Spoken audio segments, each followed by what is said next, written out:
Estamos ao vivo. Um bom dia a todos, graças a Deus por este dia. Louvamos ao Senhor pela noite de descanso e por mais um domingo em nossas vidas. Especialmente vamos agradecer a Deus em oração pelo Dia das Mães, e a minha oração é que cada uma delas possa estar buscando honrar o Senhor com essa missão tão maravilhosa que Deus deu, que é a maternidade. Vamos orar, dedicando esse tempo a Deus. Ó Pai que está nos céus, louvado seja o nome do Senhor. Te agradecemos pela noite que nos deu de descanso, pela manhã de hoje, por este dia ser domingo, pela oportunidade de ouvir o ensino da Tua palavra, rever os irmãos e anunciar o Evangelho do Senhor. Especialmente, queremos engrandecer ao Senhor pelas bênçãos das mães entre nós como igreja. Agradecemos ao Senhor por ver novas mães e também já mães experientes, ó Pai, entre nós. Louvado seja o Teu nome. Que cada uma delas continue prosseguindo para o alvo, olhando firmemente para o autor e consumador da fé. Que a graça do Senhor esteja fortalecendo cada uma dessas mães para honrar o Teu santo nome com a bênção do Senhor, que é a maternidade que o Senhor deu a elas. Louvado seja o Senhor. Em nome de Jesus, o nosso Salvador. Amém. Cantemos ao nosso Deus.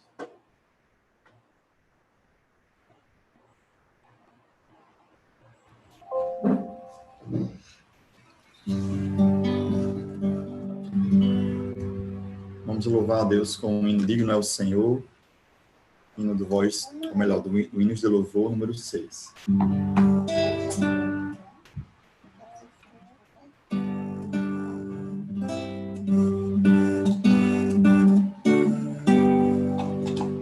Não chores mais, não chores mais, pois há um que é digno, Cristo o Senhor, o Rei soberano, o Mestre, o grande eu sou, só Ele é digno, pois é o Salvador.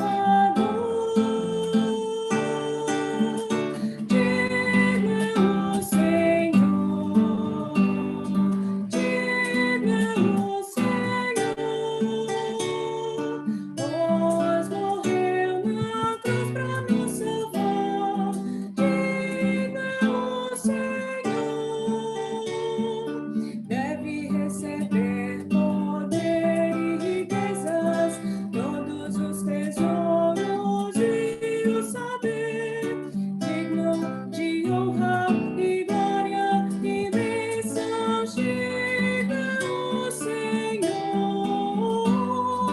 chega o Senhor. Não temas mais, não temas mais, pois há um que é digno, Cristo o Senhor. A Ele erguemos as vozes em santo louvor, cantamos juntos, louvando o Salvador. Diga o Senhor, diga o Senhor, pois morreu na cruz para nos salvar. Diga o Senhor, deve receber poder e riquezas, todos os tesouros e o saber, digno de honra e glória e bênção, chega o Senhor, diga o Senhor, diga o Senhor, diga o Senhor.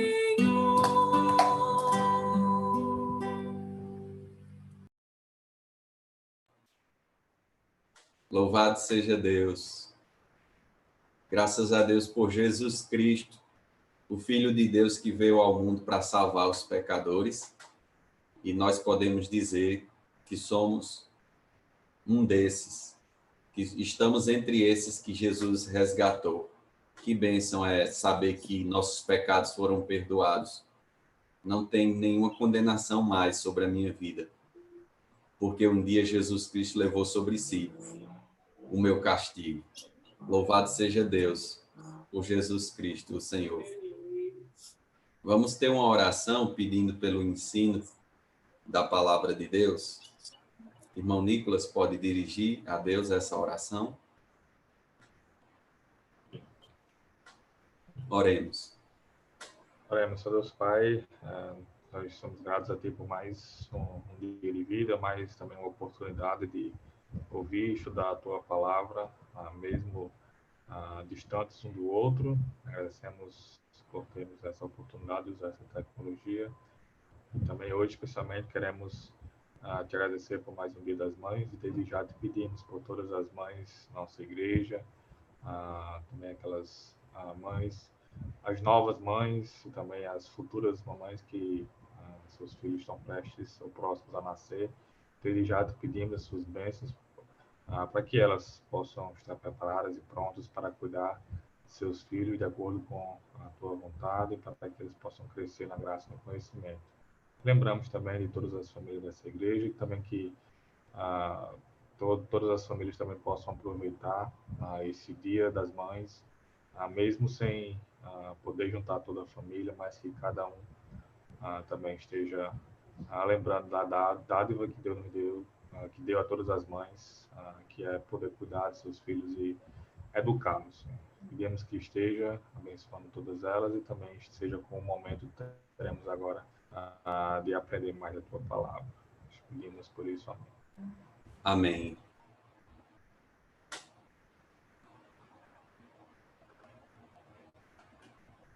Deixe-me colocar para vocês os slides de hoje.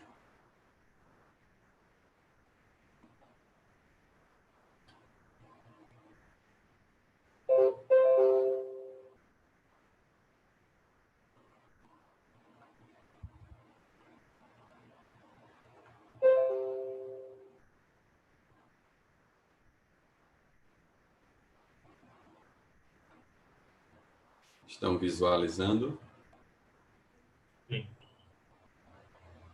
Muito bem. Na aula passada, tivemos algumas perguntas muito boas. Hoje pretendemos tentar esclarecer melhor algumas questões que foram colocadas. Lembrando que o contexto desses estudos é o livro de Apocalipse. Nós estamos na EBD, andando pelos capítulos do livro de Apocalipse. O versículo-chave está no capítulo 1, verso 19, quando João diz que Deus mandou ele registrar nesse livro as coisas que ele viu, e ele viu o Cristo ressurreto em glória, capítulo 1. Também que ele registrasse as coisas que são, capítulos 2 e 3, são 7 mensagens para 7 igrejas localizadas na Ásia Menor.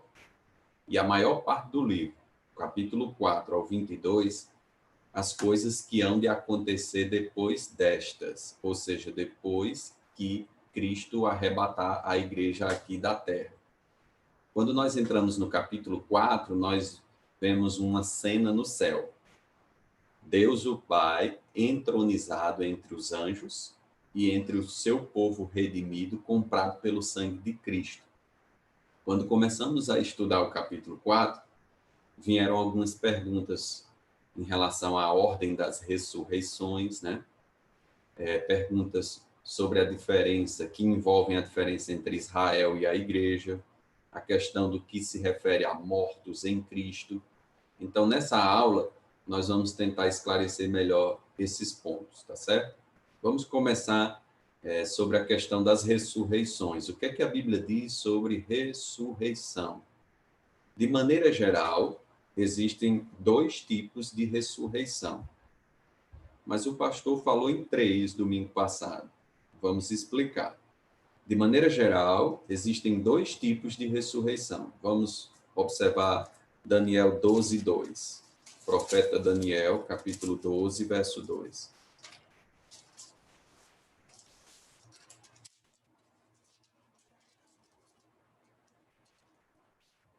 Daniel, capítulo 12, verso 2, que diz: Muitos dos que dormem no pó da terra ressuscitarão, uns para a vida eterna, e outros para vergonha e horror eterno. O profeta Daniel fala de duas ressurreições, dois tipos. Uma será daqueles que ressuscitarão para a vida eterna. E a outra ressurreição é daqueles que vão ressuscitar para vergonha e horror eterno. Jesus falou também dessas duas ressurreições. Vamos a João capítulo 5. João capítulo 5, versos 28 e 29.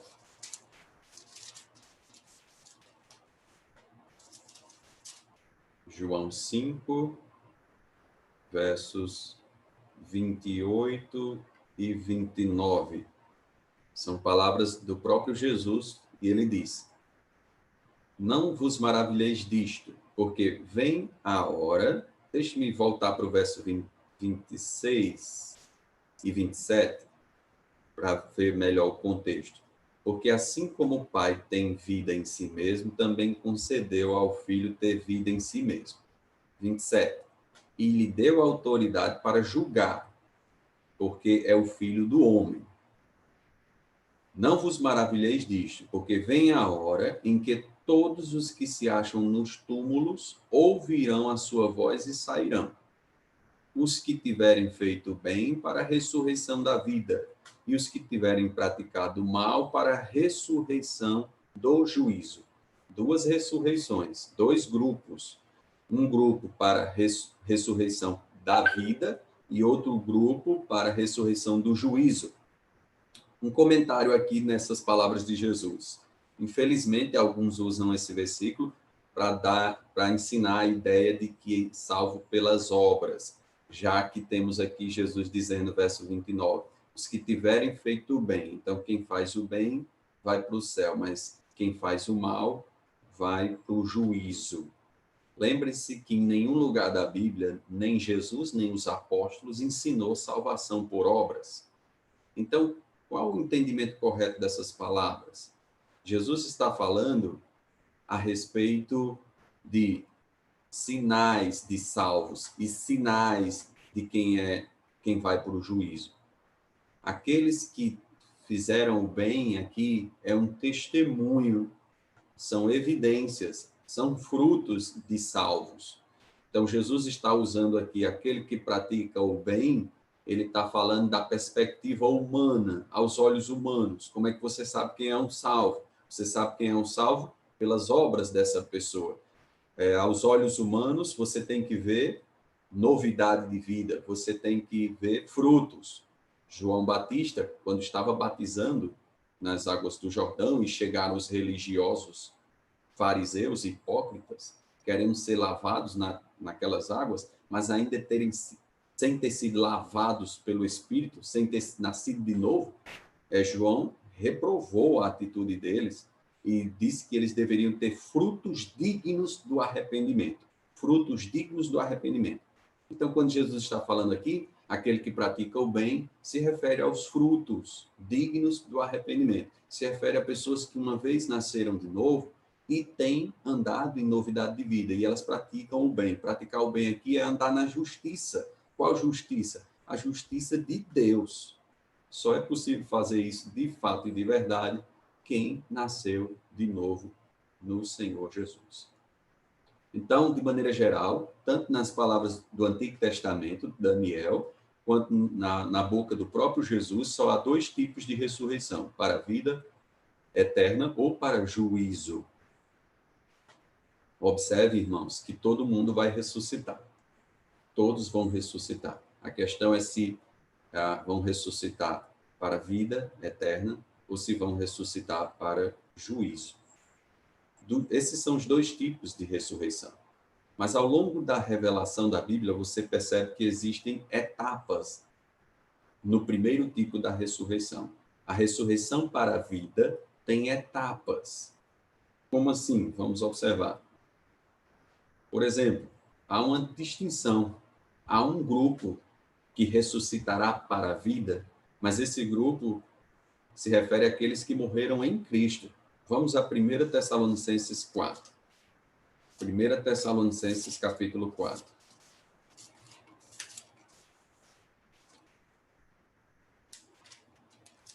Versos 16 e 17.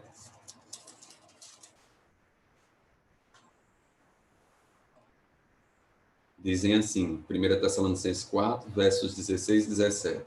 Porquanto o Senhor mesmo, dada a sua palavra de ordem, ouvida a voz do arcanjo e ressoada a trombeta de Deus, descerá dos céus. E os mortos em Cristo ressuscitarão primeiro.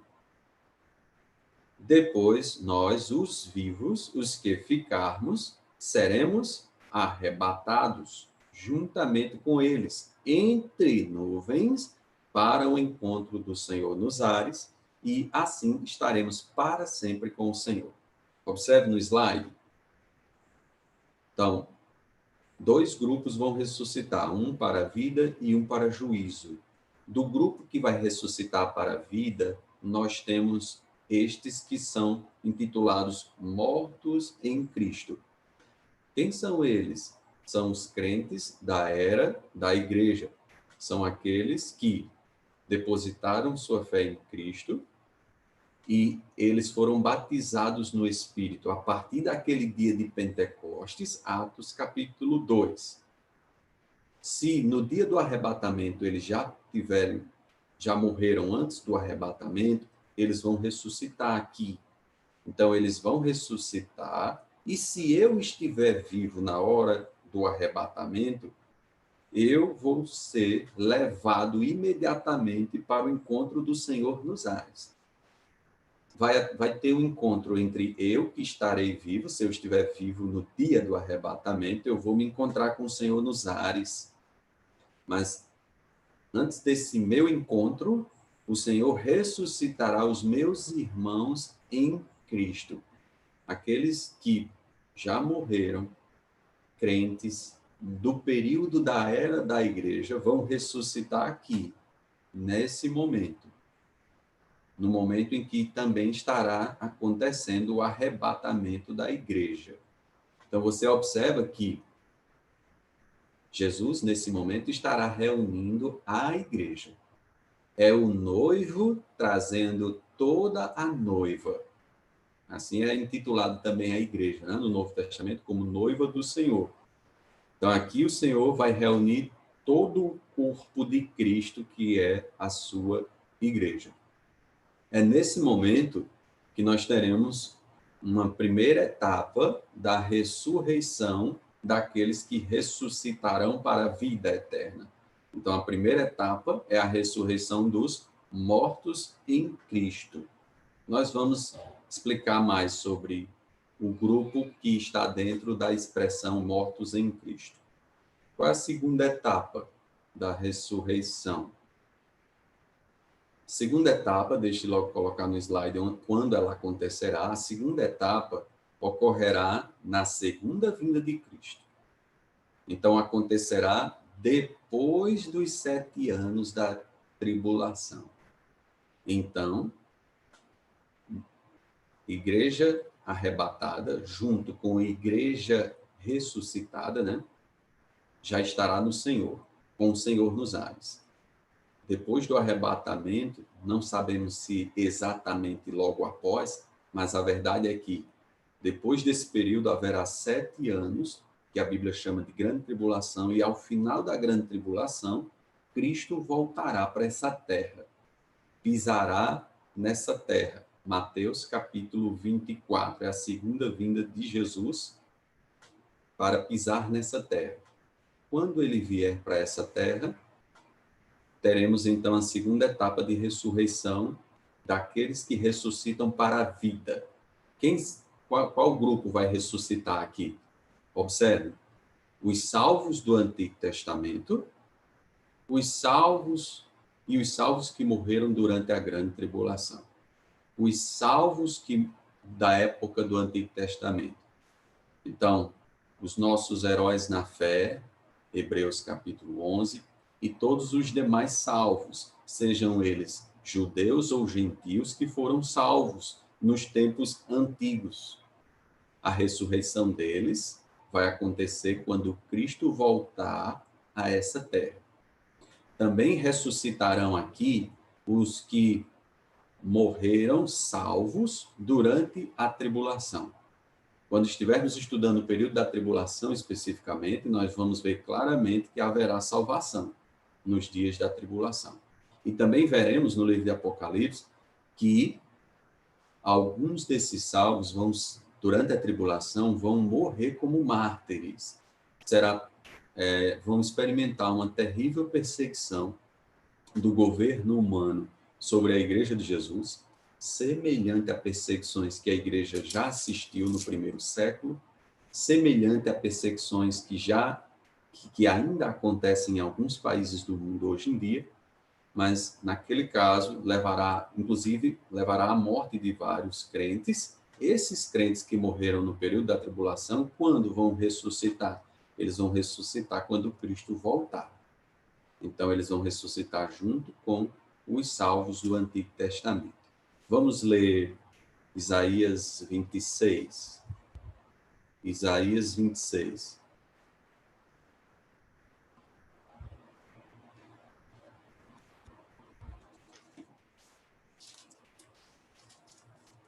Profeta Isaías, capítulo 26, versos 19 e 20. Dizem assim: os vossos mortos e também o meu cadáver viverão e ressuscitarão. Isaías 26, 19. Despertai e exultai, os que habitais no pó, porque o teu orvalho, ó Deus, será como orvalho de vida, e a terra dará à luz os seus mortos. Verso 20. Vai, pois, povo meu, entra nos teus quartos e fecha as tuas portas sobre ti, esconde só por um momento até que passe a ira. Observe aqui uma menção àqueles que estão no pó e vão se levantar do pó, aqueles que a terra dará à luz os seus mortos. Aqui é uma referência a mortos salvos. Aquelas pessoas salvas da era dos profetas também vão experimentar uma ressurreição. E essa ressurreição que nós estamos falando é a ressurreição que acontecerá quando Jesus vier na sua segunda vinda a essa terra. Daniel 12, 2 nós já lemos. Vamos para Apocalipse 20, verso 4. Apocalipse capítulo 20, verso 4. Antes de passar para o próximo slide, eu abro para perguntas ou comentários. Apocalipse 20, verso 4.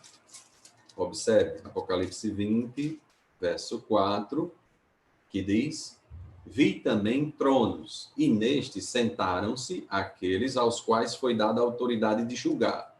Vi ainda as almas dos decapitados por causa do testemunho de Jesus, bem como por causa da palavra de Deus, tantos quantos não adoraram a besta, nem tampouco a sua imagem, e não receberam a marca na fronte e na mão, e viveram e reinarão com Cristo durante 1000 anos.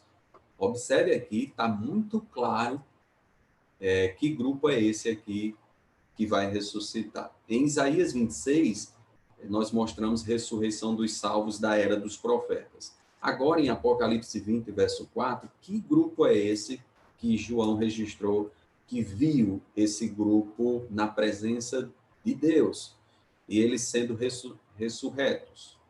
Veja, que grupo é esse? Verso 4, vi ainda as almas dos decapitados mártires.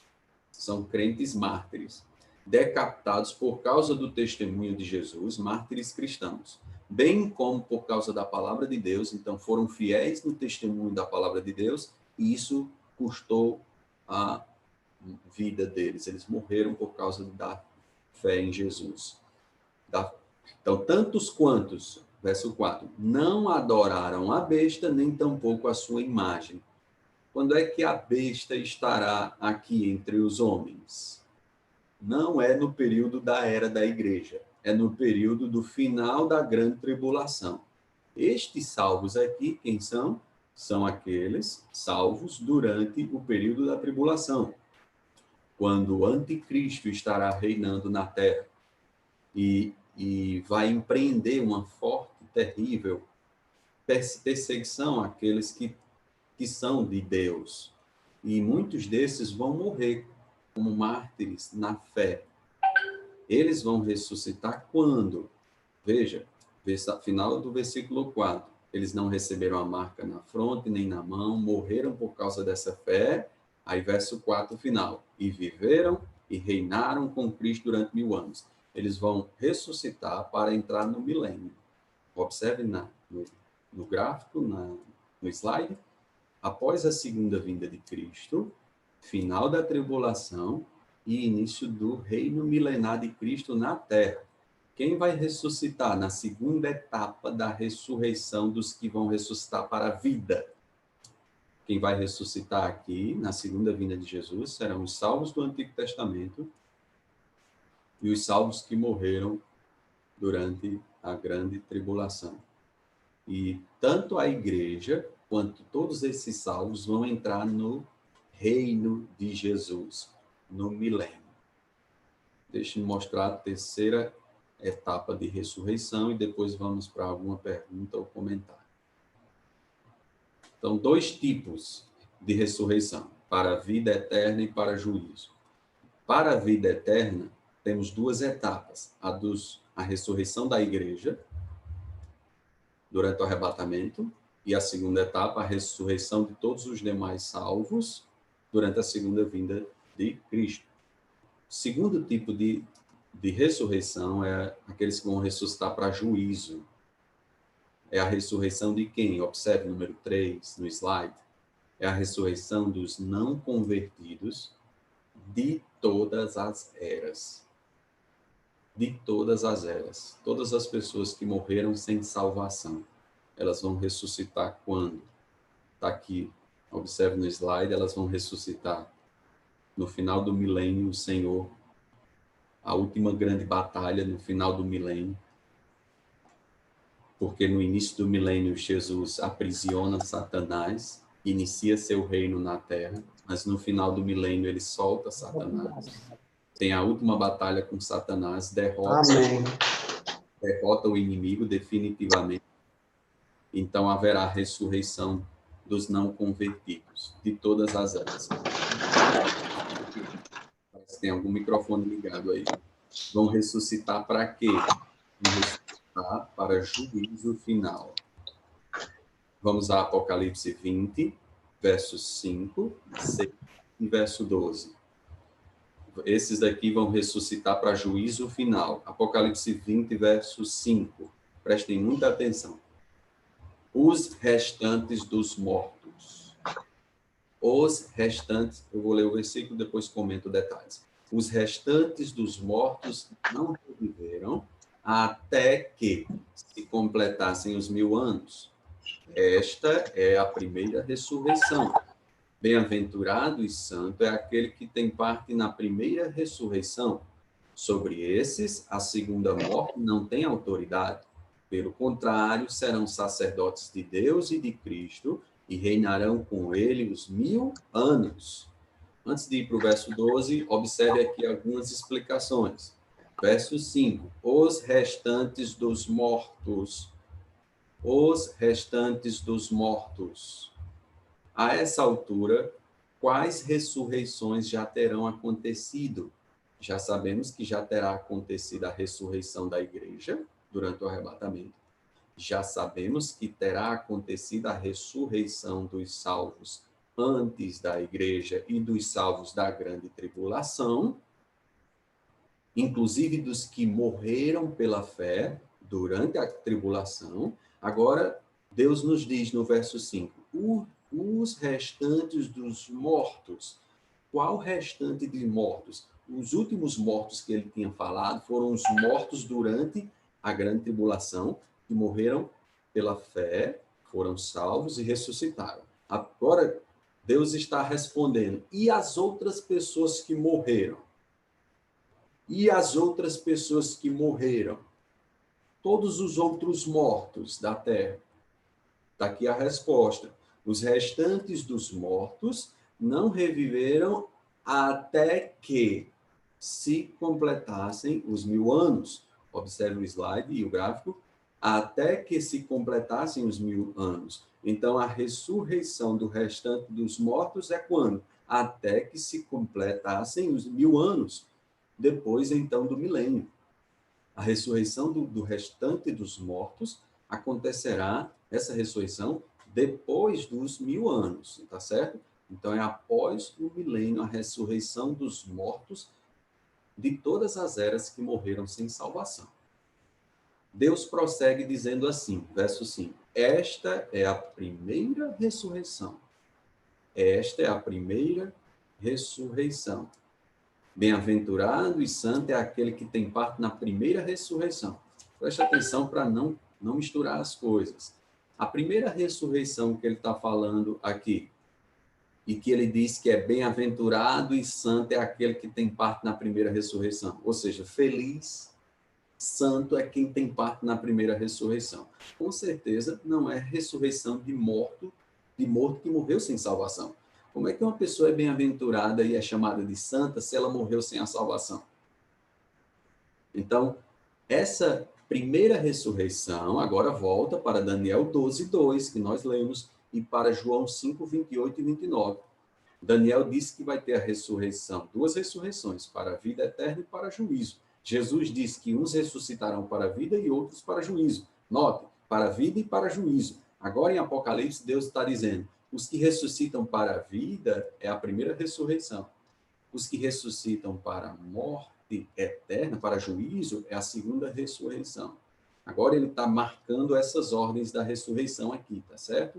Então, verso 6, bem-aventurado e santo é aquele que tem parte na primeira ressurreição. Veja, então a primeira ressurreição, pastor, aqui é qual? A primeira ressurreição aqui, referida em Apocalipse, nesse texto, se refere à categoria daqueles que vão ressuscitar para a vida. Inclui quem? Tanto a ressurreição da igreja, quanto a ressurreição dos outros salvos, antes da igreja e depois da igreja. É a ressurreição para a vida, aqui chamada de primeira ressurreição. Observe, bem-aventurado e santo é aquele que tem parte na primeira ressurreição. Aí diz mais, sobre esses a segunda morte não tem autoridade. Pelo contrário, serão sacerdotes de Deus, serão sacerdotes de Deus e de Cristo, e reinarão com ele os 1000 anos. Então, note que os que ressuscitam para a vida, ressuscitam para reinar com Cristo os 1000 anos. Então, observe, por isso que aqui no slide nós mostramos no gráfico, a igreja arrebatada, ou melhor, a ressurreição dos mortos em Cristo, durante o arrebatamento da igreja, está aqui. A ressurreição dos outros salvos, antes da igreja, e salvos depois da igreja, durante a segunda vinda de Cristo. Aí o verso 6 de Apocalipse 20 diz que eles são bem-aventurados porque eles fazem parte da primeira ressurreição. Primeiro aqui é a ressurreição da vida, para a vida eterna. E para onde eles vão quando ressuscitar? Apocalipse 20, verso 6. Reinarão, serão sacerdotes de Deus e de Cristo e reinarão com ele os 1000 anos. Então está aqui, quem vai estar no milênio é a igreja ressurreta, a igreja arrebatada e todos os salvos antes da igreja e depois da era da igreja. É aqui que estaremos também com os crentes do Antigo Testamento. Durante o milênio reinaremos com ele. Agora verso 12, está faltando o verso 12 de Apocalipse 20. Verso 12, que diz, vi também, observe Apocalipse 20, 12, vi também os mortos, os grandes e os pequenos, postos em pé diante do trono. Então se abriram livros. Ainda outro livro, o livro da vida, foi aberto. E os mortos foram julgados. Ele já falou da primeira ressurreição e diz que bem-aventurado e santo são os que ressuscitam nessa ressurreição. Então, são os salvos. Agora ele está falando da segunda ressurreição, tá certo? A ressurreição para juízo. Veja quais são as palavras. Verso 12. Os mortos foram julgados segundo as suas obras, conforme o que se achava escrito nos livros. Deu o mar, verso 13, eu vou adicionar o 13. Deu o mar aos mortos que nele estavam. A morte e o além entregaram os mortos que nele havia, e foram julgados um por um, segundo as suas obras. Aqui, então, é a ressurreição dos mortos de todas as eras que morreram sem salvação. Eles vão ressuscitar e para serem julgados. Eles não vão ressuscitar para Deus poder decidir se eles são salvos ou não. Eles já morreram sem a salvação. Hebreus 9, 27 diz que depois da morte é o juízo. Não tem purgatório. Não tem nenhuma outra chance. Então, eles morreram sem a salvação e agora vão ressuscitar no final do milênio para juízo. Observe que serão julgados segundo as suas obras. Como é que um pecador é salvo? Ele é salvo pela graça mediante a fé em Jesus Cristo. Foi a obra de Jesus quem me salvou. Quando Deus olha para mim, não leva mais em consideração as minhas obras para decidir se eu sou salvo ou não. Leva em consideração a obra de Cristo, que morreu por mim e me salvou. Uma pessoa sem a salvação, quais são as obras que ela tem para apresentar para Deus? Suas próprias obras. E as nossas obras conseguem nos salvar? Não conseguem. No juízo final haverá estará diante do juiz de toda a terra, os mortos que morreram sem a salvação, e ressuscitarão para um juízo. Perguntas ou comentários? Pastor. Quem está falando? Igor. Pulamos do capítulo 4 de Apocalipse para o capítulo 20, né? Diz de novo. Pulamos do capítulo 4 de Apocalipse para o capítulo 20 hoje. Sim. Uhum. Mas, pastor, muito importante esse capítulo aqui para esse entendimento aí das ressurreições e do que vai acontecer no futuro, né? Eu não tinha atentado ainda na importância de um versículo aqui que o senhor leu aqui, o versículo 5, o 4 e o 5, né? Do capítulo 20? Capítulo 20. Impressionante, né? Os detalhes. Porque uma dúvida que eu tinha, assim, muitos autores, eles, quando falam das ressurreições, eles atribuem a ressurreição em si a um único evento, né? Onde vai haver uma ressurreição, como o senhor comentou, ressurreição para a vida e uma ressurreição para a condenação. Aí eles citam o texto de João, que o senhor citou, por exemplo, citam também aquele texto de Mateus, acho que é Mateus 25, ou é Mateus 24, não lembro, que fala de separar os bodes e as ovelhas, irão estes para o castigo eterno e os justos para a vida eterna. E muitos autores amilenistas, eles fazem referência à ressurreição como um único evento, que vai acontecer, não são várias ressurreições, é apenas um evento, onde Deus vai separar os santos dos ímpios, né? Mas aqui, o capítulo 20 de Apocalipse, claramente diz que há um intervalo entre duas ressurreições. É claro, não tem como livrar isso daí. Capítulo 4 diz que os que foram mortos pelo testemunho de Jesus Cristo durante a tribulação, aqui é uma referência clara à tribulação, porque fala da besta, né? Nenhum outro grupo, de nenhuma outra era. Esses que foram mortos, eles vão ressuscitar, vão reinar com Cristo durante 1000 anos. O versículo 5 diz que depois dos 1000 anos é que vai haver a ressurreição dos que não creram em Cristo. Então, há um intervalo aqui, e esse intervalo é justamente o milênio, né? Então, claramente faz aí uma distinção entre as duas ressurreições. Os amilenistas, aqui eu lembrei quando o senhor estava lendo aí, para sustentar a visão deles, eles têm que crer que essa ressurreição, no versículo 4, é uma ressurreição espiritual. Ou seja, os que creram em Cristo, ganharam uma nova vida em Cristo, então eles ressuscitaram, vamos dizer assim, entraram no reino, para depois eles ressuscitarem fisicamente depois do reino, né? Só que aqui, claramente, esse do versículo 4, eles eram crentes já, eles foram mortos, foram mártires, né? Foram mortos pelo testemunho de Cristo. Eles foram decapitados, diz aí, né? Então, não é um renascimento espiritual, não é alguém que estava morto espiritualmente e ressuscitou. Eles já eram crentes, eles foram mortos fisicamente. Então, rapaz, esses dois versículos aí, para mim, tirou completamente assim, esse impasse, né, que eu via entre outros autores sobre um único evento, assim, porque parece ser claro em outros textos realmente que vai ser um único evento, mas às vezes é uma visão abrangente, não traz os detalhes do que vai acontecer, né? Mas muito bom esses dois versículos, gostei demais, me tirou umas dúvidas muito preciosas aí. Que bom, graças a Deus.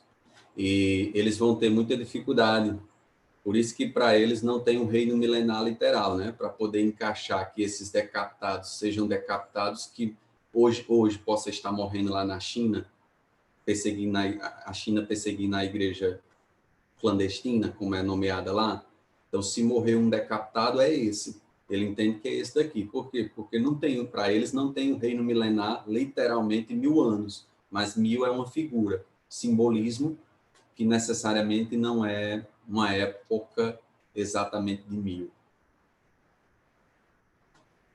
Aí vai complicar. Outro comentário ou pergunta?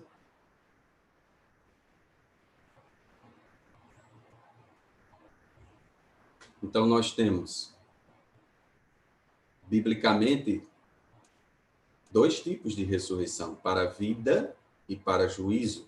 Na ressurreição para a vida, existem etapas. A revelação mostra que existem etapas, e essas etapas incluem a ressurreição da igreja e a ressurreição dos salvos, antes, depois da igreja. Vamos para uma outra. Pastor. Quem fala? Mardônio. Irmão Mardônio. Nesse versículo 5 ainda do capítulo 20, de Apocalipse. Uhum. No final do verso 5, ele fala, esta é a primeira ressurreição. Uhum. Não sei se outros irmãos também ficaram em dúvida com relação a essa oração está contida nesse verso 5, porque como nós ouvimos agora a instrução do pastor, o restante desses mortos seriam os descrentes, não é isso? Sim. Sim. Aí ele completa o verso 5 com essa frase, esta é a primeira ressurreição. Esse esta, irmão, é o que está mais próximo ou mais distante? Como é em português? Tá. O uso. Está próximo. Então, aí, assim, para mim, eu não sei se em outra não. versão estaria diferente essa diagramação, se de repente essa passagem estaria no verso 6, porque quando eu leio assim, me causa uma certa dúvida, não depois da explicação do pastor, entendeu? É o texto, como está em português. Sua observação faz sentido. Eu já tinha notado isso também, e já vi comentaristas explicando que a ordem da oração aqui era para ser outra. Uhum. Certo. Porque quando ele termina de falar no verso 4 de uma ressurreição, ele está falando da ressurreição dos cristãos mártires, não é? Isso. Aí então deveria vir, esta é a primeira ressurreição, correto? Uhum. Correto. Para então dizer, os restantes dos mortos não reviverão até que se complete os 1000 anos. Bem-aventurado é aquele que tem parte na primeira. Qual é a primeira? É a ressurreição para a vida, cujo grupo dos cristãos mártires da grande tribulação fazem parte. Isso mesmo. Então, aqui pode ser um problema onde está a oração no português, né? Uhum. Ok, vou deixar aqui anotado. Obrigado. Outro comentário ou pergunta? Tem uma pergunta aqui no YouTube, de Aldevênia. Sim. Vou tentar ler aqui da forma como eu entendi a pergunta. Ela pergunta qual o versículo que mostra que a igreja estarão juntos com os salvos do Antigo Testamento e os salvos da tribulação. Pronto. Nós concluímos isso não necessariamente com um versículo declarando só num versículo a reunião desses grupos, mas quando você junta as revelações. Exemplo, acabamos de ver que os santos da tribulação, né, mortos, vão ressuscitar e entrar no milênio, não há dúvidas, tá certo? Quando você lê as epístolas de Paulo, por várias vezes Paulo fala de que a igreja vai reinar com o Senhor. Pedro diz que a igreja foi feita como sacerdote, nação santa, reinos. E Apocalipse, nas 7 igrejas, uma das promessas ao vencedor, e lembre-se que ao vencedor não é só para aquela igreja, lembra disso? É para as 7 e, por extensão, para todas as igrejas de todas as eras. Uma das promessas para o vencedor, ou seja, para o salvo, alguém pode me ajudar a lembrar qual é a igreja que recebe, mas uma das promessas é que a igreja vai reinar com o Senhor. Então, não tem um versículo que diz diretamente, citando esses 2 grupos juntos no milênio, num só versículo. Mas o que você tem é, quando você junta as partes da revelação, você percebe. Se você perguntar para a Bíblia, quem vai estar no milênio? Você vai ter versículo para dizer, no milênio estarão os santos do Antigo Testamento, com certeza, porque o reino foi prometido em primeira mão para eles, judeus, crentes, e os gentios que viessem pelos judeus a crer no Deus verdadeiro, promessa do reino através do reino de Davi. E o Messias virá e reinará. Quando Ana teve a notícia lá em Lucas do nascimento de Jesus, ela anunciou que tinha chegado o Messias e estava vindo o rei, e a esperança dela sobre o reino que estava por vir. Então, sabemos que os santos do Antigo Testamento vão reinar com Cristo, é promessa. Sabemos que, com Apocalipse, ao vencedor, se alguém achar aqui qual é a igreja que ele prometeu, que reinará com ele, me ajudará. E esse Apocalipse capítulo 20, os salvos da tribulação reinarão. Resumindo, não vai ter um versículo citando os 2 grupos juntos no mesmo versículo. Mas quando você pega toda a revelação, você sabe que no milênio, dentre os habitantes do milênio, estará tanto a igreja do Senhor, quanto os salvos da era da tribulação, que serão ressuscitados justamente para reinar. Apocalipse 20, verso 5.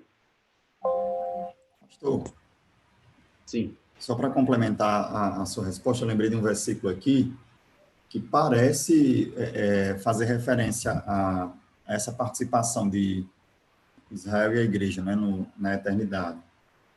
Eu não sei se a pergunta da irmã era com relação ao milênio ou se era com relação ao estado eterno, mas em Apocalipse 21, quando fala da Nova Jerusalém, aí versículo 12, João disse que viu, deixa eu me ver aqui, 12 portas, e nas portas tinham os nomes das tribos de Israel.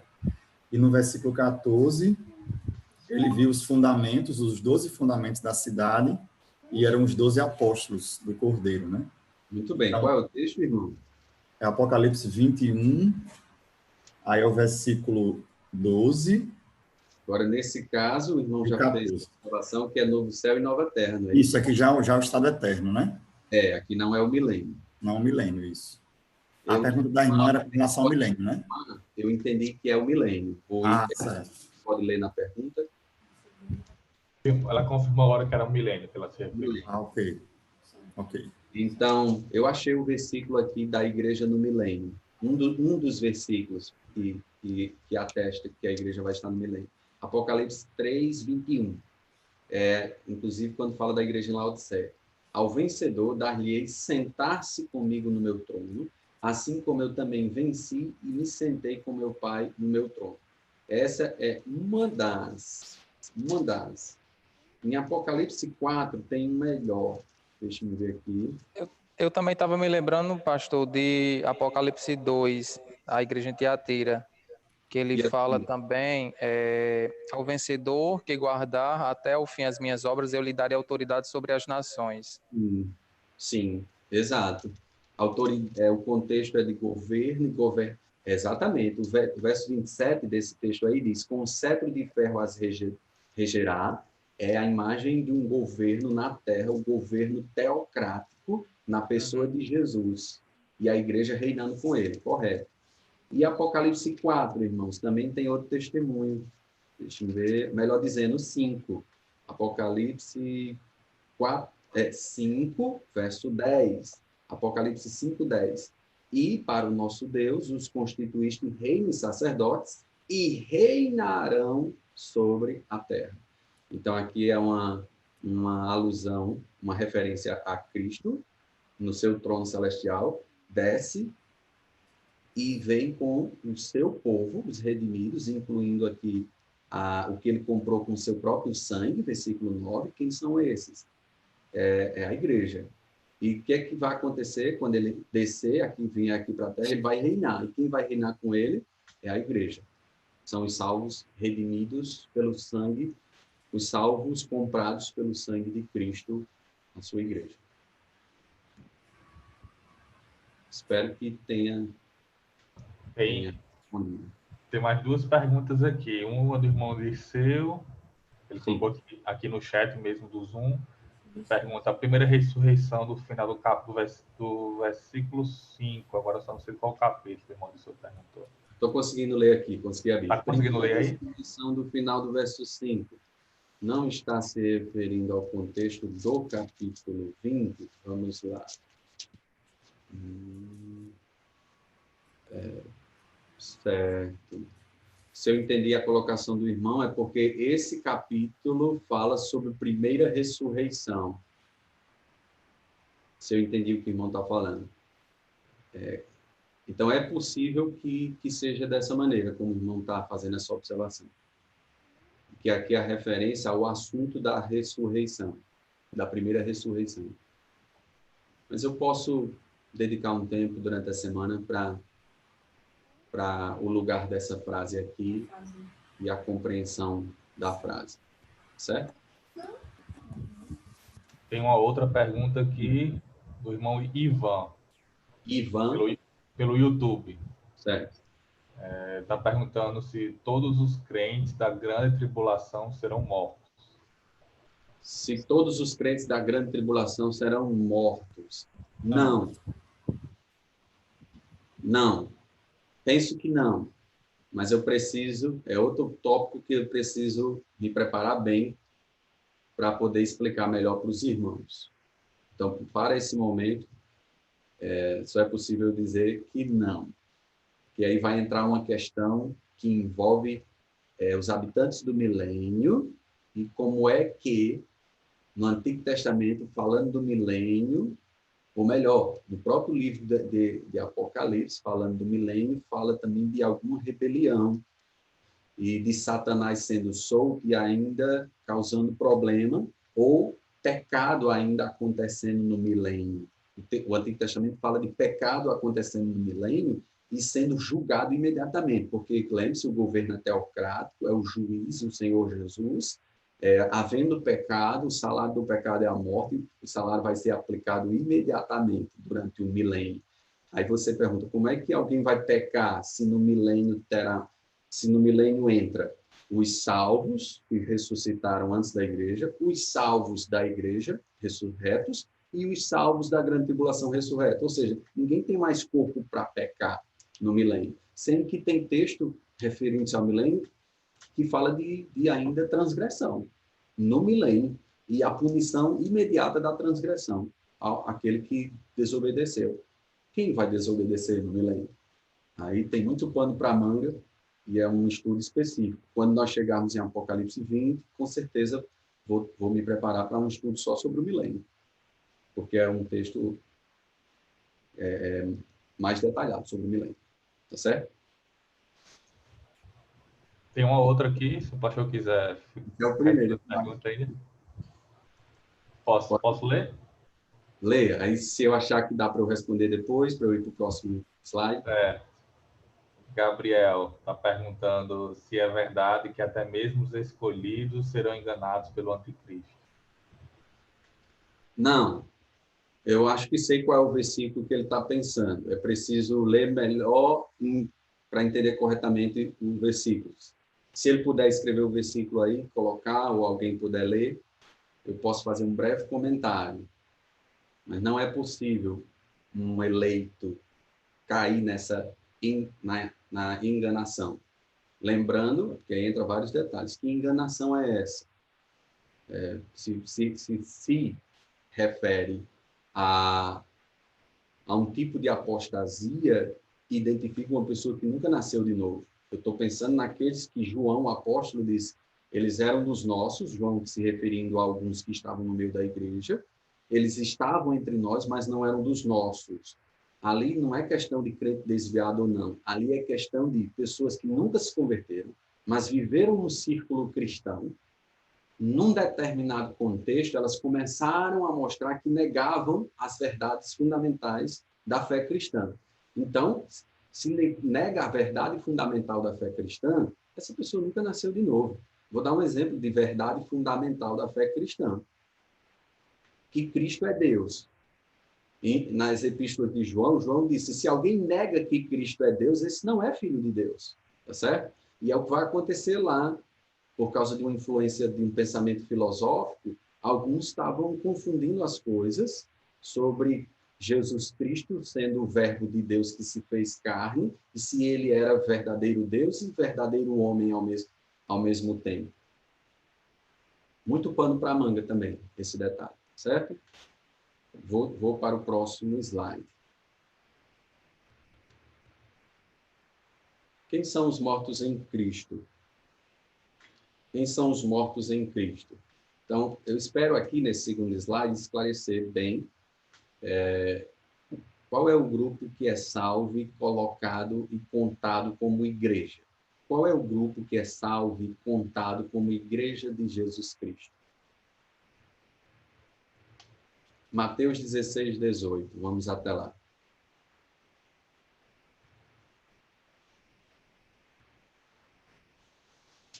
Mateus 16, 18. O que temos aqui é o próprio Jesus falando com o apóstolo Pedro, e ele diz, também eu te digo que tu és Pedro, e sobre esta pedra edificarei. Futuro, não é, irmãos? Edificarei a minha igreja, e as portas do inferno não prevalecerão contra ela.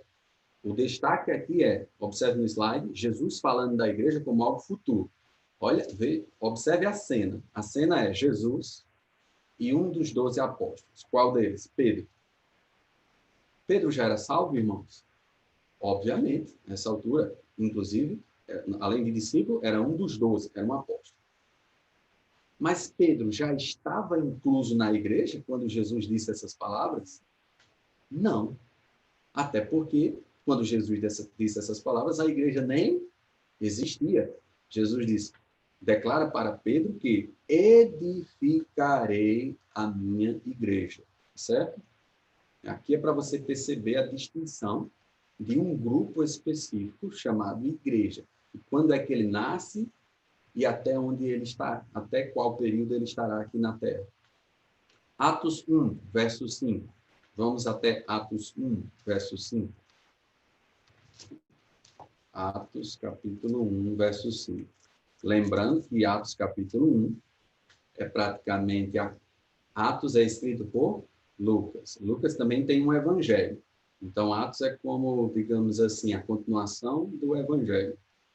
O evangelho termina o Cristo ressurreto, mandando seus discípulos ir por todo o mundo pregar o evangelho a toda criatura. A grande comissão. Aí, Atos capítulo 1, o Cristo ressurreto aparece entre os seus. Atos capítulo 1, verso 5. Veja o que Jesus disse para seus discípulos. Porque João, na referência a João Batista, na verdade, batizou com água. Mas vós sereis batizados com o Espírito Santo não muito depois desses dias. Observe aqui, slide. Jesus avisou que seus discípulos experimentariam, futuro, um novo batismo. Volto àquela pergunta. Aqui já eram crentes? Esses ouvintes de Jesus já eram crentes? Obviamente, sim. Seus discípulos já eram crentes. Ok, já eram crentes. Já eram batizados no Espírito? Verso 5, não. Porque João, na verdade, batizou com água. Mas vós, vocês discípulos, sereis batizados com o Espírito Santo. Sereis batizados com o Espírito Santo. Quando? Quando? Era no futuro. Tanto é que verso 5 termina dizendo, não muito depois desses dias. Não vai demorar tanto. E não demorou muito. Demorou até quando? Demorou poucos dias mesmo. Porque em poucos dias aconteceu a festa de Pentecostes, uma festa judaica, onde aconteceu o derramamento do Espírito Santo, que ele disse que ia fazer isso. Recebereis poder ao descer sobre vós o Espírito Santo. E o Espírito Santo desceu sobre os discípulos naquele Pentecostes, Atos capítulo 2. Nasceu a igreja. E os salvos, batizados com o Espírito Santo, são colocados no corpo de Cristo, que é a sua igreja. João 1,19. Depois dessa sequência, eu abro para perguntas ou comentários. João 1,19. Este foi o testemunho de João, mais uma vez João Batista. Quando os judeus lhe enviaram de Jerusalém sacerdotes e levitas para lhe perguntar quem és tu. Verso 20, ele confessou, não negou, confessou, eu não sou o Cristo. Na verdade, eu quero o verso... Deixa eu ver... João 1:19. O Cordeiro de Deus. Cadê aquele verso? O Cordeiro de Deus. Eis o Cordeiro de Deus. 29. Oi? É o versículo 29, o eis o Cordeiro de Deus que tira o pecado do mundo. Então, João 1:29. No lugar do 19 é o 29. No dia seguinte, viu João a Jesus, que vinha para ele, e disse... Eis o Cordeiro de Deus que tira o pecado do mundo. Mais uma vez aquela pergunta, João aqui já era salvo? Resposta óbvia, sim, salvo, servo do Senhor, voz que clamava no deserto, batizava a pessoa nas águas, e quando viu Jesus, está aqui. Está aqui o que a nação de Israel tanto espera. Está aqui ele. Está aqui, ó. É ele. Das profecias, aquela profecia que Isaías falou, a de Miqueias, está aqui é ele. Está aqui o Cordeiro de Deus que tira o pecado do mundo. Ele viu Jesus e apontou Jesus como o Cordeiro de Deus que tira o pecado do mundo. Foi nesse momento que João Batista foi salvo? Não, sabemos que não foi nesse momento. Ele já era salvo e servo, exercendo um ministério aí importantíssimo. Tá certo? E nós sabemos que João foi decapitado, João Batista foi decapitado sob as ordens de Herodes, né, salvo engano. João Batista não estava no Pentecostes, de Atos 2. João Batista não recebeu o batismo no Espírito, que coloca o salvo daquela era no corpo de Cristo, que é a sua igreja. E antes de passar para perguntas ou comentários, Efésios 3. Lembre-se que aqui nós estamos reunindo versículos para respondermos bem a questão de quem faz parte da igreja, quando ela começa e até onde ela vai. Efésios 3, versos 1 ao 6. Irmão Igor, consegue ler? Efésios 3. Observe. Por esta causa, eu, Paulo, sou prisioneiro de Cristo Jesus, por amor de vós, gentios, se é que tendes ouvido a respeito da dispensação da graça de Deus, a mim confiada para vós outros. Pois, segundo uma revelação, me foi dado conhecer o mistério conforme eu escrevi há pouco, resumidamente. Pelo que, quando ledes, podeis compreender o meu discernimento do mistério de Cristo, o qual em outras gerações... até o versículo 6, né?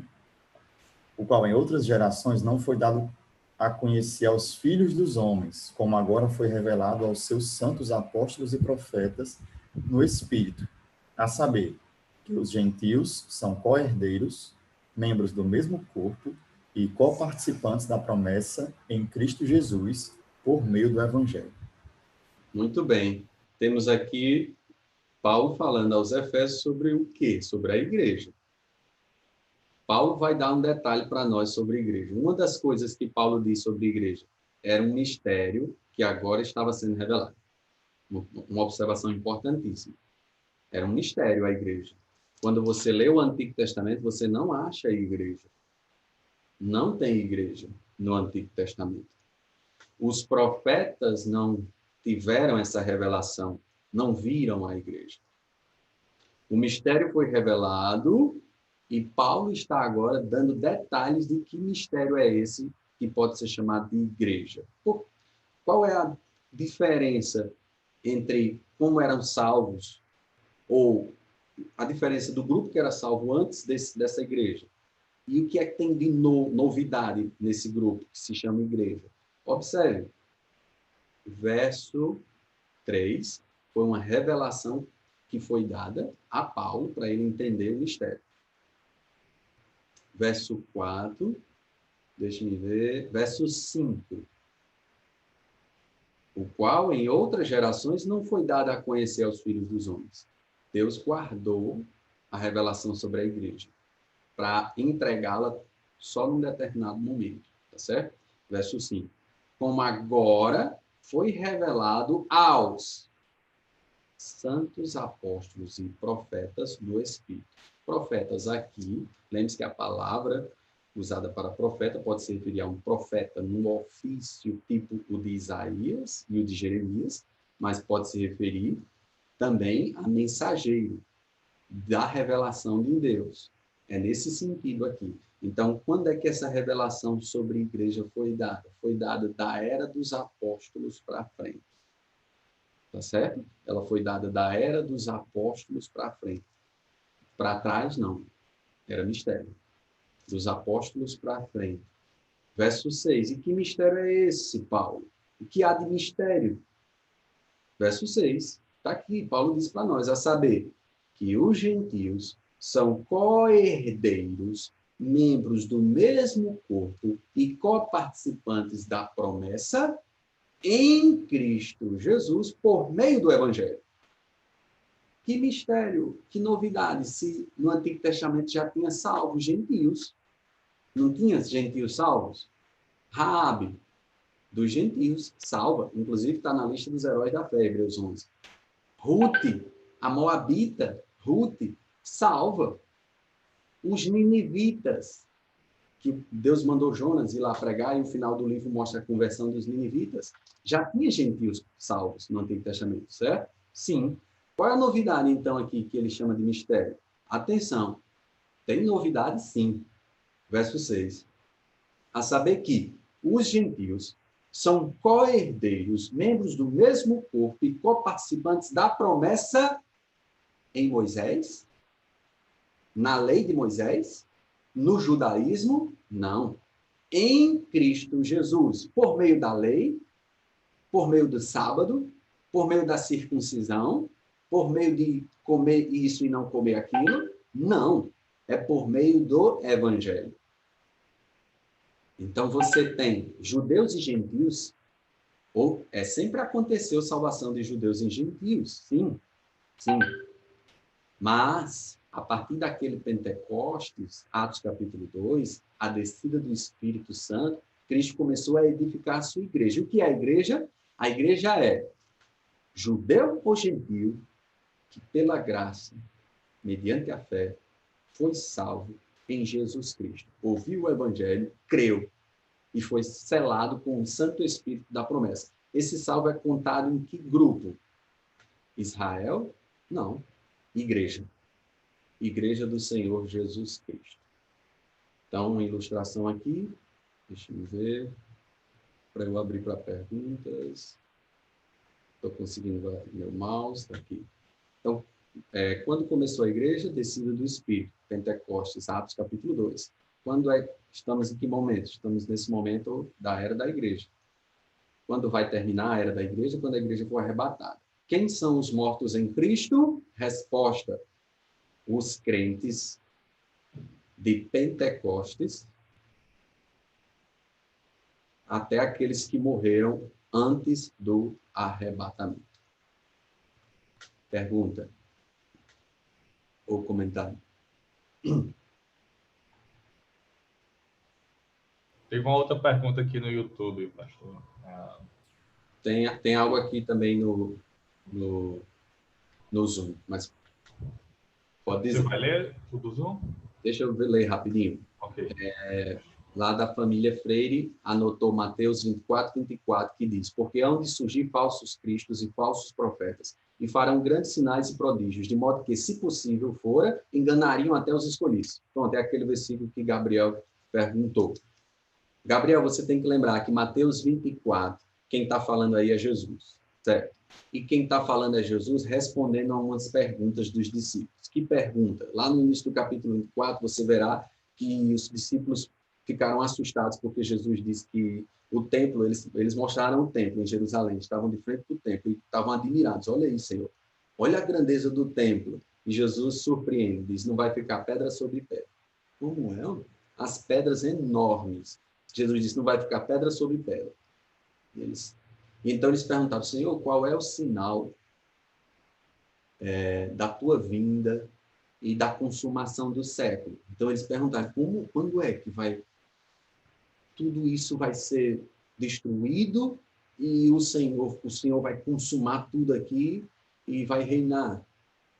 O Senhor começa a responder. Ele prega Apocalipse, vamos dizer assim, sermão profético. Quando chega aí, que dias serão esses, Gabriel? Quando ele está falando desse período aqui, ele está falando do período da tribulação, tá certo? Da tribulação, porque você vai ver antes, ele está falando de vários juízos que você casa com Apocalipse, são os dias da tribulação. E ainda mais, em Mateus 24, Jesus disse que é os dias qual nunca houve tribulação, qual nunca houve na terra. É a angústia de Jacó, que o profeta Daniel diz. Resumindo, concluindo, o que ele está dizendo que a pressão do anticristo, a pressão dos falsos profetas, o ministério deles vai ser tão grande, tão intenso na terra, e ele está reforçando que muita gente vai ser enganada, muita gente vai achar que está servindo a Deus, que está honrando a Deus, que está seguindo, que está sendo fiel e está sendo enganado por falsos cristos e por falsos profetas. O engano vai ser tão forte, a frase é para enfatizar como o engano vai ser forte, tá certo? De modo que, se possível fora, enganariam até os escolhidos. Escolhido não vai se enganar nesse tipo de engano. Então, a frase é para ressaltar como vai ser forte o ministério desses falsos cristos e falsos profetas, tá certo? Não é que há um risco de um escolhido seguir um falso profeta. Não é isso. Não é isso. A ênfase é para mostrar como era forte, como vai ser forte o ministério de engano satânico dos falsos cristos e falsos profetas. Qual é a outra? A outra foi de André. Ele perguntou: quem não se converter na tribulação vai morrer e não entra no milênio? Semelhante àquela outra pergunta. Então, nenhum morto sem salvação estará no milênio. Nenhum morto sem salvação estará no milênio. Os mortos sem salvação serão ressurretos ao final dos 1000 anos. Apocalipse 20, verso 5. São os restantes dos mortos. Quem são os restantes dos mortos? Os restantes dos mortos da tribulação e os mortos de todas as eras. Nenhum morto sem salvação vai entrar no milênio. Milênio é uma promessa para o povo de Deus.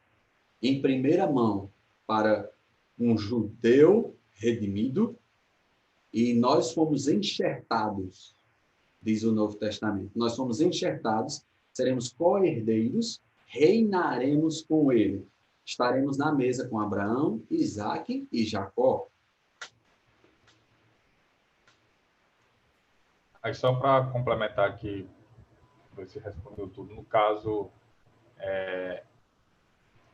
todos os descrentes, eles, no caso, irão morrer em algum momento da grande tribulação. O final da tribulação é o julgamento de Deus sobre toda a terra, entendeu? Toda a terra. Aí você pega 1 Pedro. Pedro disse assim, como foi o dilúvio? Como foi nos dias de Noé? O julgamento do Senhor.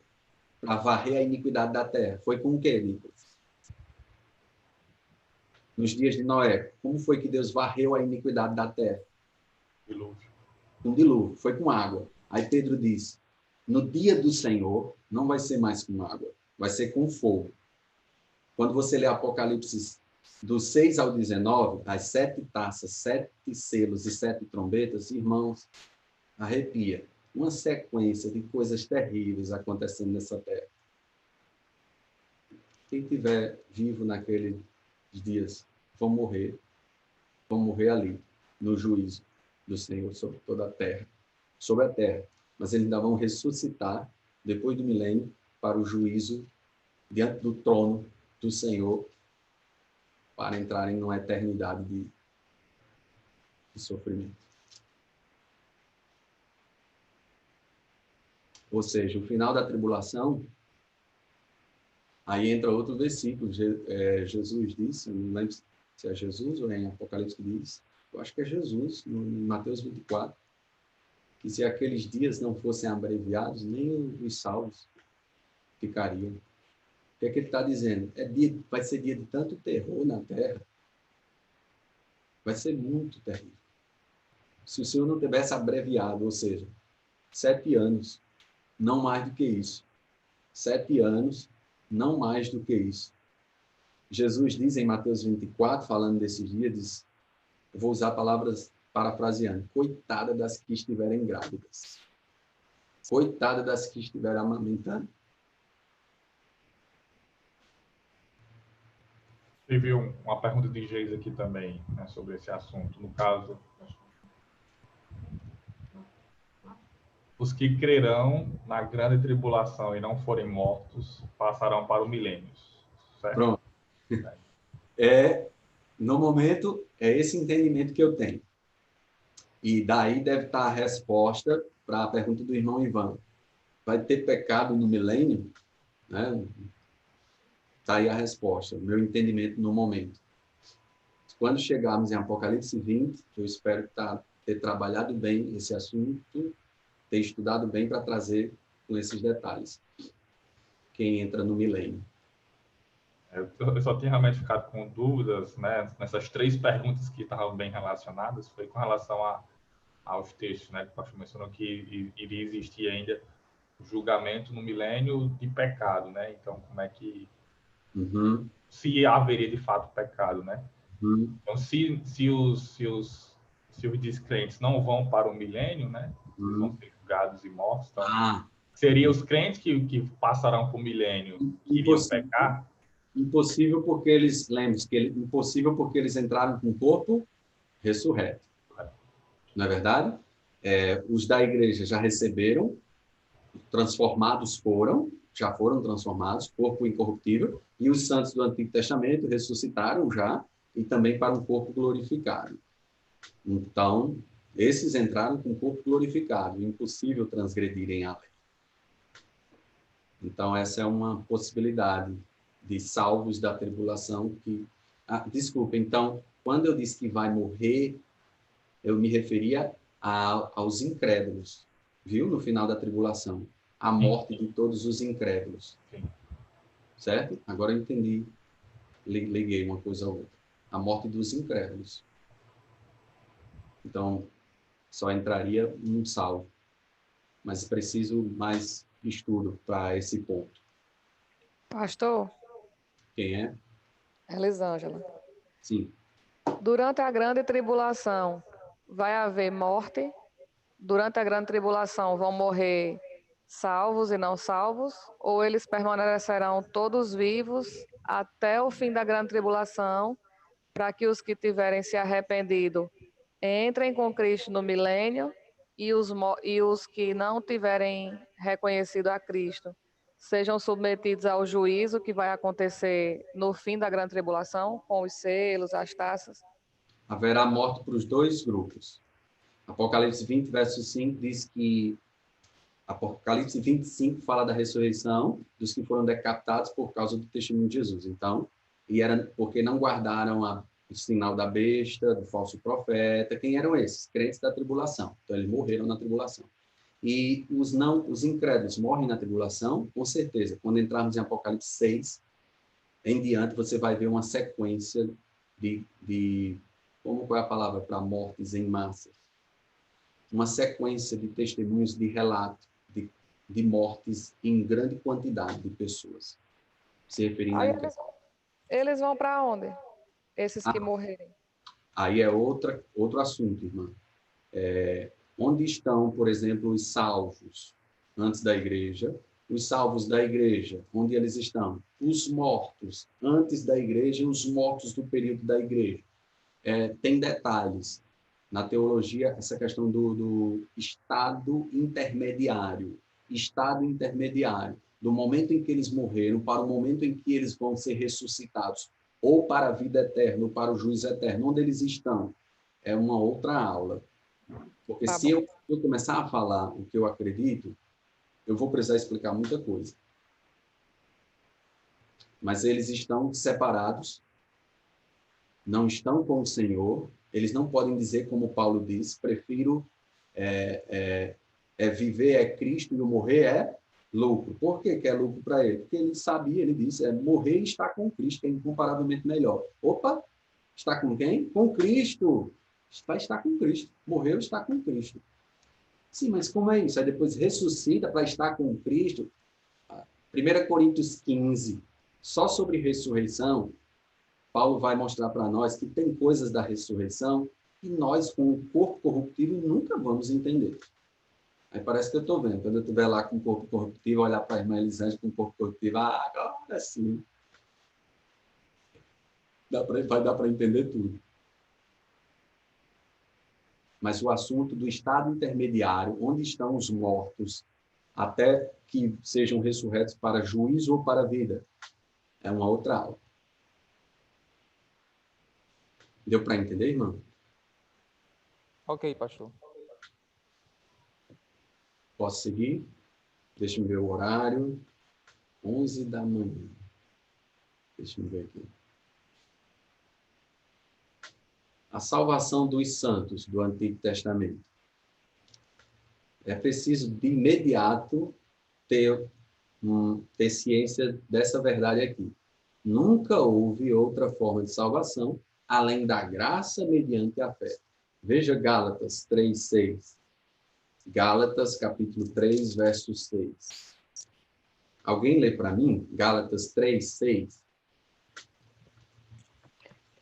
É o caso de Abraão, que creu em Deus, e isso lhe foi imputado para a justiça.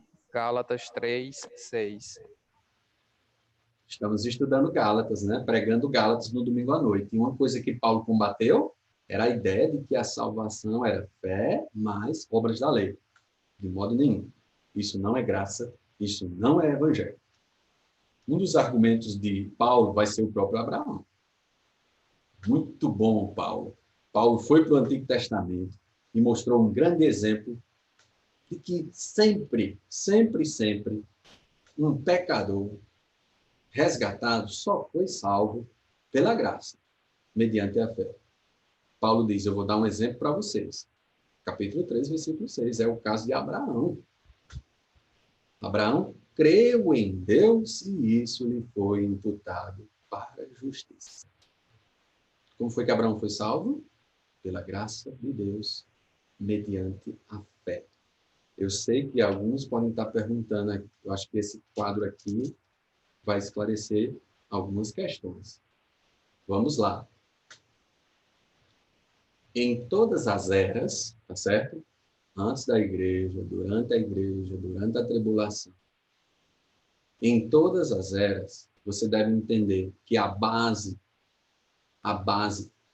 para que haja salvação, a base sempre foi a morte de Jesus Cristo. Quando entrou o pecado no mundo, Gênesis 3, e quando Deus declarou como seria a vitória sobre o pecado, que foi que Deus revelou, que o descendente da mulher viria, pisaria a cabeça da serpente e seria ferido no calcanhar. Gênesis 3:15.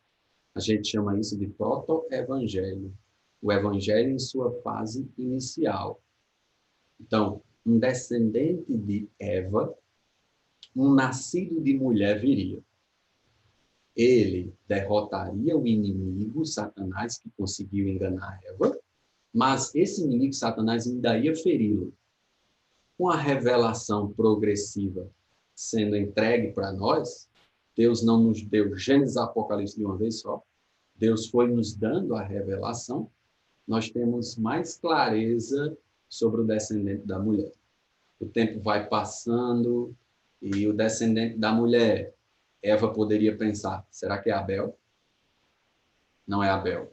O tempo vai passando, Abraão, Deus chama Abraão, faz uma aliança e diz que um descendente de Abraão, opa, além de ser descendente de mulher, ou seja, vai ser um humano, ele vai ser um judeu. Outra pista para chegar ao Salvador, à base da salvação, vai ser um judeu. E a revelação se prolonga, que obra vai ser essa? Aí você tem os sacrifícios com animais, derramamento de sangue, o êxodo, coisas que apontam para um sacrifício muito maior, feito de uma vez por todas na pessoa do descendente da mulher, que é um descendente de Abraão. Quando chega em Davi, foi feita uma aliança com Davi e diz que seria da casa de Davi, opa, da linhagem de Davi. Quando Jesus vem, Mateus conhece Jesus, escreve o Evangelho, começa capítulo 1, versículo 1, dizendo que ele é o filho de Abraão, é o filho de Davi. Mostrou de cara as credenciais de que eu vou falar para vocês de que Jesus é o Messias, conforme as promessas. Em todas as eras, qual foi a base pela qual Deus pôde justificar um injusto? Qual foi a base que Deus pôde declarar um injusto como justo? A morte do seu Filho Jesus Cristo, tá certo? A questão é, em que momento ela se realizou? Quando se consumou essa morte? No tempo e no espaço, na história. Mas a questão é que Deus, em sua infinita misericórdia e graça, estendeu e aplica essa obra que o Filho fez para salvar todos os pecadores que creem no Senhor, seja qual for a era. Mas a verdade é que ninguém é justificado sem um sacrifício de Jesus Cristo. Então, a base é a morte de Cristo. Qual é o requisito? É a fé. É mediante a fé. Tem que crer. Qual é o objeto da fé? Em última instância, você tem que crer em Deus. Ok? Agora, qual o conteúdo dessa fé? É a revelação progressiva. Como assim? Lá em Efésios, lemos agora há pouco, Efésios, Paulo explicou que a igreja são gentios, co-herdeiros com Cristo, e eles foram colocados num só corpo por meio de Cristo, quando ouviram o Evangelho. Então, àquela altura, o conteúdo da fé foi o quê? O Evangelho. O que é o Evangelho? Romanos 1, verso 17, a justiça de Deus se revela no Evangelho. O justo viverá por fé. O justo viverá por fé, essa frase já estava lá em Abacuque e aparece também em Romanos. Agora que na era de Cristo, ou na era da igreja, você apresenta para uma pessoa, para ela ser salva, você apresenta o Evangelho. Agora, quando Abraão foi salvo, irmãos, ele ouviu o Evangelho? Entenderam a diferença? Não tinha como ele ouvir esse Evangelho, porque ainda não havia sido dada essa revelação, a revelação progressiva. Deixa eu dar um exemplo de Raabe, dos gentios, né? Raabe não era dos judeus. O que é que Raabe conta para os espias? Vocês lembram? Qual é o testemunho que ela dá para os espias, de que ela conhece a Deus? O que é que ela conta? Ela diz, um dia veio um missionário aqui, falou de Jesus, e eu entreguei a vida a Jesus, fiz uma oração e disse, eu recebo Jesus. Não tem como Não tem. Mas Raabe contou que ela cria naquele Deus que vinha fazendo grandes coisas com o povo de Israel, libertando-os, passando pelo Mar Vermelho, e ela conta as maravilhas de Deus com o seu povo Israel. Ela creu. E qual foi o conteúdo da sua fé? O que estava revelado até aquela altura e foi apresentado a ela. Entenderam? Pergunta aqui. Pastor, A voz é de um Judson. Judson. Isso. Sim. Só para me entender melhor sobre essa questão de base, requisito, objeto da fé e conteúdo, a base é como se fosse aquele que alicerça, né? A coluna, né? Como se fosse a pedra fundamental, que hoje a gente tem a igreja, né? Mas, assim, antes que Cristo não tinha morrido, no caso do Velho Testamento, no caso, ele ainda não tinha vindo nem à Terra. Como que a morte de Cristo, nessa época, era uma base para a fé do povo, se Cristo ainda não tinha vindo à Terra? Muito bem. Nós temos aí o testemunho de que nas Escrituras, antes da fundação do mundo, salvo engano, Efésios faz referência a antes da fundação do mundo. Irmão, o que acontece é que Deus, nosso Deus, em sua infinita grandeza e graça e bondade, ele teve um plano para salvar o pecador, tá certo? Está me ouvindo, né? Tô sim. O plano já estava nas mãos dele, completo. Ok? Certo. Agora, ele vai, no tempo e no espaço, colocar em curso esse plano de salvação. Da perspectiva da gente, a revelação sobre o plano é progressiva. Da parte de Deus, ele tem todo o poder e autoridade para aplicar aquilo que ainda vai acontecer no tempo e no espaço, ele aplica a uma pessoa antes ou depois do evento. Observe, mas continua havendo a mesma forma de salvação. Que forma, pastor? Graça. Por que graça? Porque se Abraão, por ele mesmo, iria conseguir crer, não há um justo, nenhum sequer. Quando diz não há um justo, abrange todas as pessoas da terra. E os salmos, inclusive, se referem aos homens como pecadores e também descreve a natureza pecaminosa. Abraão. E Gálatas esclarece, como nós lemos aqui, Abraão foi justificado como, irmão Júlio? Porque Abraão conseguiu ser melhor do que outro? Não, porque creu, tá certo? Certo. Creu no quê? Então, veja que ele já tem um requisito, a fé. Essa é a resposta que ele deu ao quê? A revelação. Ele teve a revelação, irmão? Teve. Qual revelação? Qual era a Bíblia dele? A Bíblia dele, Júlio, era o próprio Deus que chegou e falou com ele. E não esqueçamos, irmão Júlio, quando alguém pregou para mim o Evangelho, quem foi que falou comigo pelo Evangelho? Deus. O próprio Entendeu? Deus. Está entendendo o raciocínio?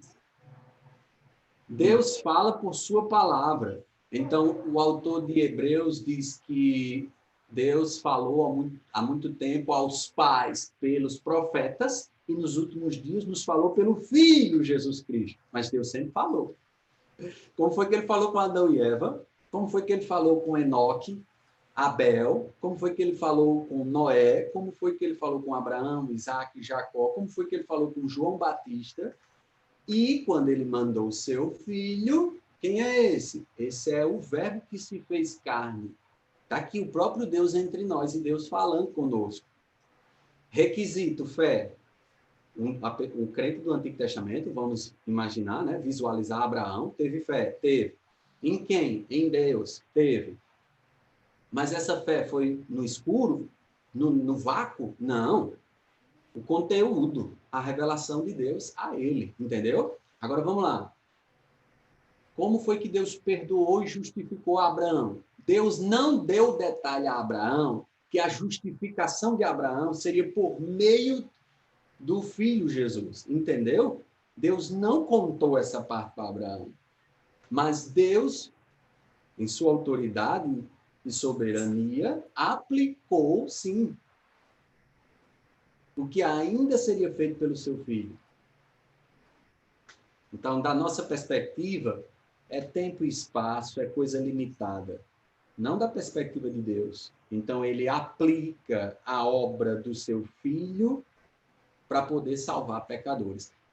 Aí, os sacrifícios no templo, os sacrifícios de animais, etc. Deus vai trabalhar com figuras.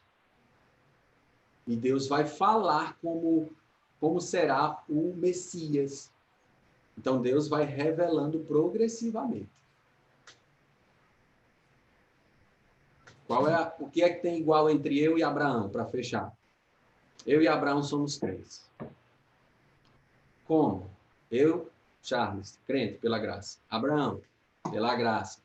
Mediante a fé, eu creio. Abraão também creu. Eu creio em quê? Quando os missionários e alguns irmãos da Central falavam comigo e mostravam o Evangelho. Como foi que Abraão creu? Deus chegou e falou com ele. Como foi que eu criei? Deus chegou e falou comigo.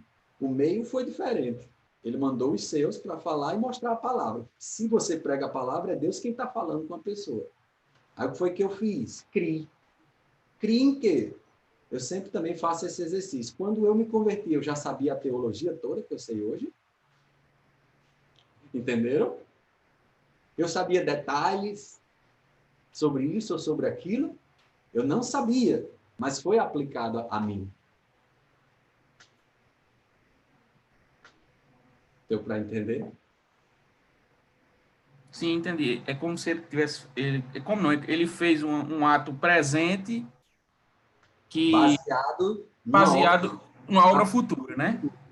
No futuro, para nós, no tempo e no espaço. Sim, sim. Porque, na verdade, o nosso tempo é diferente. O tempo de Deus não é diferente do nosso crono, né? Não está limitado. Ele é o autor. Uhum. Tem várias coisas escritas aqui. Deixe-me ler. Família Freire. Mas fostes resgatados pelo precioso sangue de Cristo, como de cordeiro sem mácula ou defeito algum, conhecido, de fato, antes da criação do mundo, porém, revelado nestes últimos tempos em vosso favor. Amém. Está aí, 1 Pedro 1, versos 19 e 20. Disseu, coloca Jó 19, 25, que eu sei que meu Redentor vive e que, por fim, ele se levantará sobre a terra. É um testemunho de que Jó já acreditava na ressurreição. Ok. Mas não é um testemunho de que, de fato, esse Redentor que ele se refira seja o Messias. Tá certo? Mas o seu Deus é também o seu Salvador, é também o seu Redentor, e ele sabe que vai se levantar da terra. Família Freire. Mas fostes resgatados. Ok. Disseu, Abraão, vosso pai, viu o meu dia e alegrou-se. João 8,56. Temos que estudar o que significa que João viu, né, nesse versículo, tá certo? Família Pires, Guedes, Romanos 3, 25 e 26. Por ter Deus, em sua tolerância, deixado impunes os pecados anteriormente cometidos, tendo em vista a manifestação da sua justiça no tempo presente. Muito bem. Sobre a questão do irmão Júlio. Deus deixou impunes os pecados dos santos do Antigo Testamento até a vinda de Jesus para consumar a obra de salvação. Então, entendam. Deus deixou impune, sim, porque ainda não tinha chegado o Cordeiro de Deus para levar sobre si a multidão dos pecados deles. É nesse sentido que ele deixou impune. Quando o Cordeiro de Deus veio ao mundo e foi para a cruz, aí ele levou sobre si a multidão de pecados. Tá certo? E como é que um salvo da tribulação? Como é que alguém vai ser salvo na tribulação se Cristo já morreu e ressuscitou? Sim, vai contar a obra que Cristo já fez. Abraão contou a obra que Cristo faria. Tá certo? Pergunta ou comentário? Vamos caminhando para o final. Só tenho mais um slide, mas eu creio que não vou me estender. Então, vou para o último slide. Na verdade, é esse outro, mas serei rápido. Acho que aqui vai só ilustrar o que nós já vimos. Olha aqui. Vejam bem. Salvos. Quem são os salvos de todas as eras? Você tem pessoas que foram salvas antes da igreja. Quem são eles? Os convertidos, certo? Mas quais convertidos? Antes de Abraão. Lembrando que antes de Abraão, você tem, por exemplo, Abel, Noé. Então, Enoque, né? Isso, Enoque andou com Deus. Então, quem são os salvos antes da igreja? Os convertidos antes de Abraão e os convertidos entre judeus e gentios. De Abraão para frente, quem creu na revelação que foi dada. Então, seja a pessoa judeu ou gentil, se creu, também foi salvo. Então, Abraão era salvo. Mas você tem Abraão é judeu. Mas você tem Ruth, já citei Moabita, já citei os ninivitas e também citei Raabe, como dos gentios, ou seja, como não era descendente de Abraão, mas era salvo. Um outro grupo, o grupo da igreja. Quem é que forma o grupo da igreja? Judeus e gentios, ou seja, povos de toda a terra, independente da etnia, mas que se converteram, ou melhor, os discípulos já tinham sido convertidos, né, antes do Pentecostes, mas a partir do Pentecostes. Então, os salvos presentes do Pentecostes até o arrebatamento da igreja. Então, são os salvos da era da igreja. Se morreu nesse intervalo, entre aquele dia de Pentecostes, se morreu entre o intervalo entre o dia de Pentecostes e o dia do arrebatamento, é morto em Cristo. Porque é uma expressão que se refere a esse grupo, a igreja. Tem um terceiro grupo de salvos. Os salvos dos dias escatológicos, os salvos da grande tribulação e os salvos do milênio. É outra história, muito pano para manga, tá certo? No final das contas, não é que Deus tem vários povos. Deus tem um povo como povo de Deus, como salvo. Mas o que há distinção, sim, ao longo das eras. Aí entra o último slide de fato. Então, você tem aqui, nesse círculo maior, identificando todos os salvos, mas uma distinção por causa das dispensações, por causa das particularidades como Deus atuou em algumas eras. Então, dentre os salvos, você tem, observa aqui, os salvos antes de Abraão. Já demos exemplo de Noé e de Enoque e de Abel. Salvos antes de Abraão. Os salvos antes de Abraão, os judeus salvos. Certo? Agora tem uma observação. Observa aqui. Israel. Em Israel tem judeus não salvos e judeus salvos. Rapidinho. Uma explicação importante.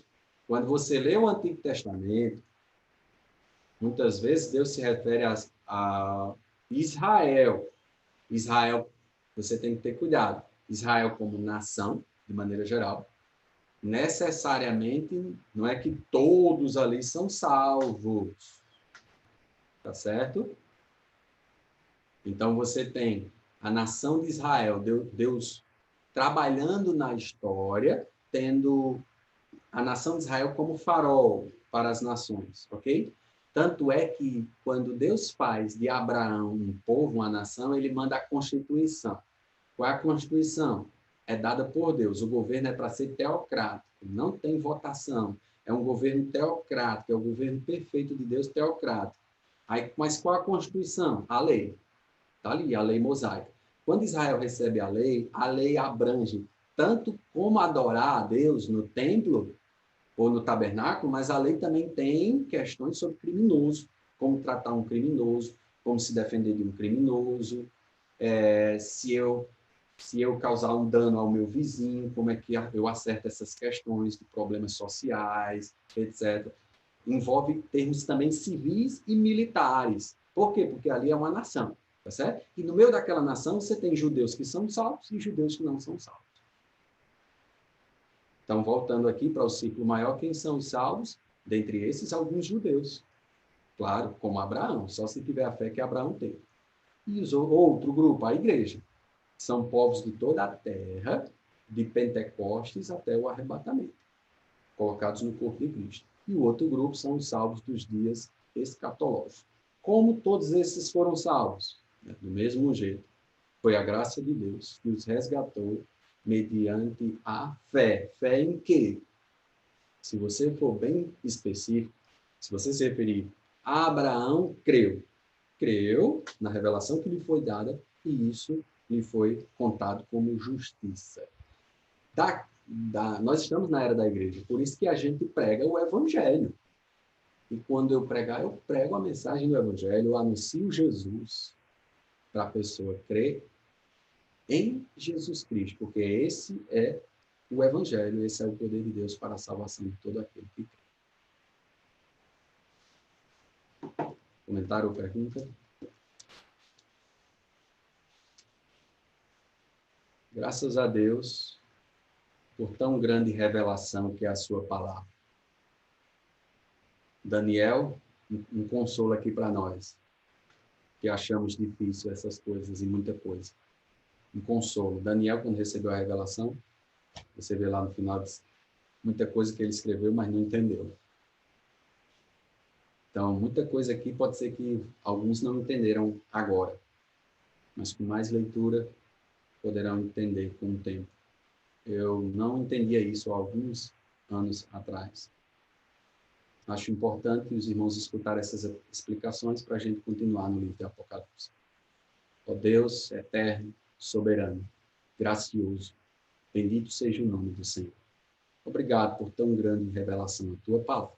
Em nome de Jesus Cristo, Salvador do mundo. Amém.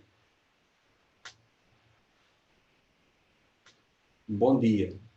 Deus os abençoe. Até a transmissão às 18 horas, se Deus quiser.